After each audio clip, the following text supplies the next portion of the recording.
2010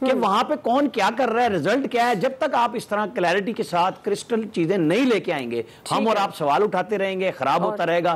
لیکن جو لوگ کام کر رہے ہیں ان کو, سب لوگوں کو فیور کرنی چاہیے, وہاں پیسے دینے چاہیے, وہاں چیزیں جمع کرانی چاہیے. اسلام آباد میں بتا دوں, فیڈرل گورنمنٹ کے سکولز میں بچے اور بچیاں بے پناہ پیسے اکٹھے کر رہے ہیں, بے پناہ دوائیاں, کمبل, چیزیں جا رہی ہیں. ہر طرف یہ حال ہے کہ ہر طرف سے لوگ دینا چاہتے ہیں, بس صرف ٹرسٹ پیدا کر دیں, کام ٹھیک ہو جائے گا. جی فیصل صاحب. اچھا دیکھیں, جب تک اس پوری صورتحال کا آپ سائنسی بنیادوں پہ تجزیہ نہیں کریں گے, آپ مسئلے کا مستقل حل تلاش نہیں کر سکتے.